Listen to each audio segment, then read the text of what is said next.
A Rádio Rio de Janeiro apresenta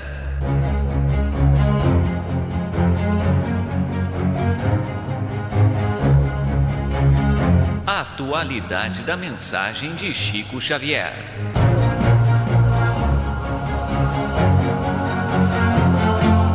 Este programa levará até você a mensagem de espiritualidade e de esclarecimento da obra mediúnica de Chico Xavier e da sua participação pessoal nas entrevistas concedidas sobre temas da atualidade.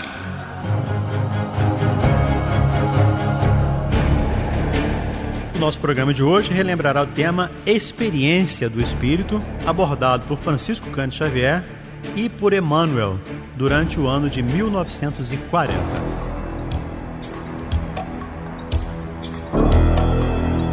E a primeira pergunta é a seguinte: como pode o homem agravar ou amenizar o determinismo de sua vida?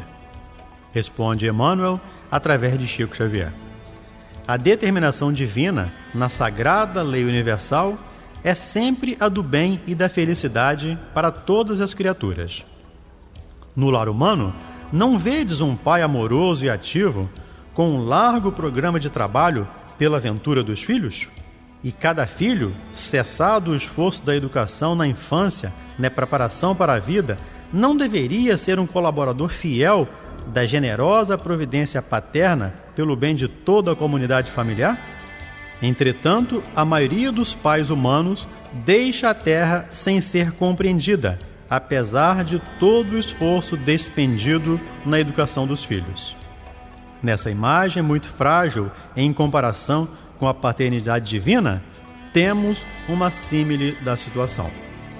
O espírito, que de algum modo já armazenou certos valores educativos, é convocado para esse ou aquele trabalho de responsabilidade junto de outros seres em provação rude, ou em busca de conhecimentos para a aquisição da liberdade. Esse trabalho deve ser levado a efeito na linha reta do bem, de modo que esse filho seja o bom cooperador de seu Pai Supremo, que é Deus. O administrador de uma instituição, o chefe de uma oficina, o escritor de um livro, o mestre de uma escola, tem a sua parcela de independência para colaborar na obra divina e devem retribuir a confiança espiritual que lhes foi deferida.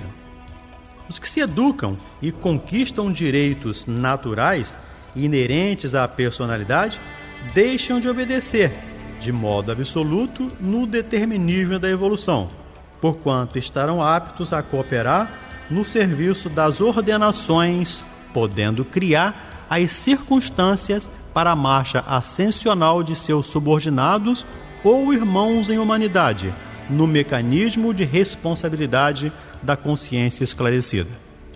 Nesse trabalho de ordenar com Deus, o filho necessita considerar o zelo e o amor paternos, a fim de não desviar sua tarefa no caminho reto, supondo-se senhor arbitrário das situações, complicando a vida da família humana e adquirindo determinados compromissos, por vezes bastante penosos, porque, contrariamente ao propósito dos pais, há filhos que desbaratam os talentos colocados em suas mãos, na preguiça, no egoísmo, na vaidade ou no orgulho.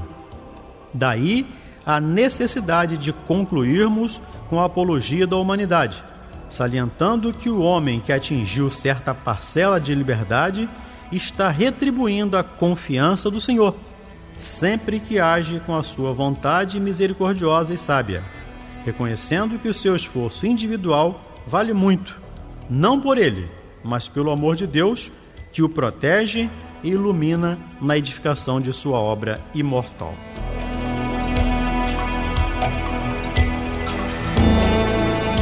Se o determinismo divino é o do bem, quem criou o mal? O determinismo divino se constitui de uma só lei, que é a lei do amor para a comunidade universal. Todavia, confiando em si mesmo mais do que em Deus, o homem transforma a sua fragilidade em foco de ações contrárias a essa mesma lei, efetuando desse modo uma intervenção indébita na harmonia divina. Eis o mal. Urge recompor os elos sagrados dessa harmonia sublime. Eis o resgate. Vede, pois, que o mal, essencialmente considerado, não pode existir para Deus, em virtude de representar um desvio do homem, sendo zero na sabedoria e na providência divinas. O Criador é sempre o Pai generoso e sábio, justo e amigo, considerando os filhos transviados como incursos em vastas experiências. Mas, como Jesus e os seus prepostos são seus cooperadores divinos, e eles próprios instituem as tarefas contra o desvio das criaturas humanas, focalizam os prejuízos do mal com a força de suas responsabilidades educativas, a fim de que a humanidade siga retamente no seu verdadeiro caminho para Deus.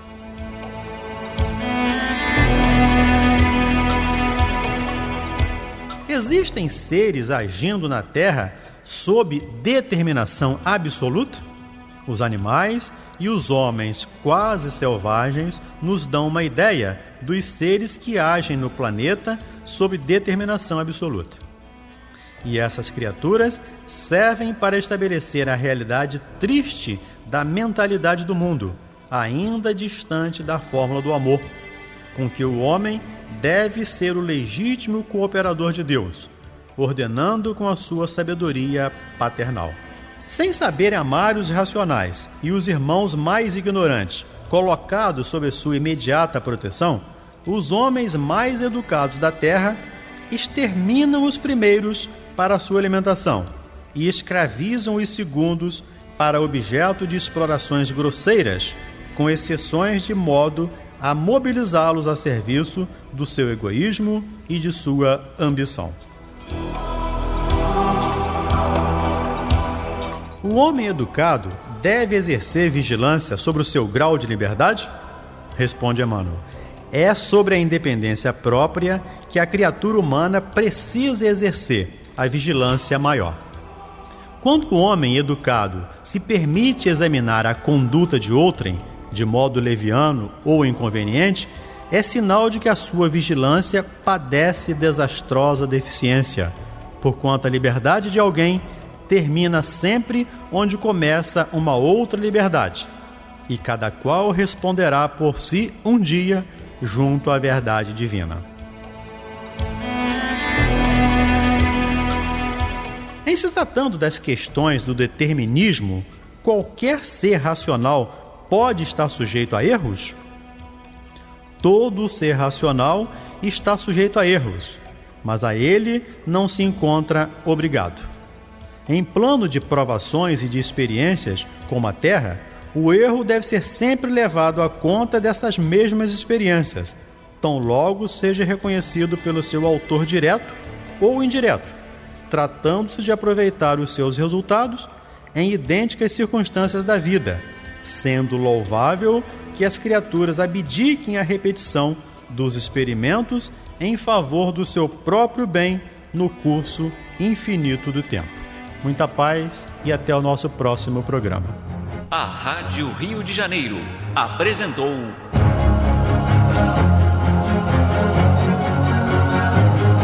a atualidade da mensagem de Chico Xavier.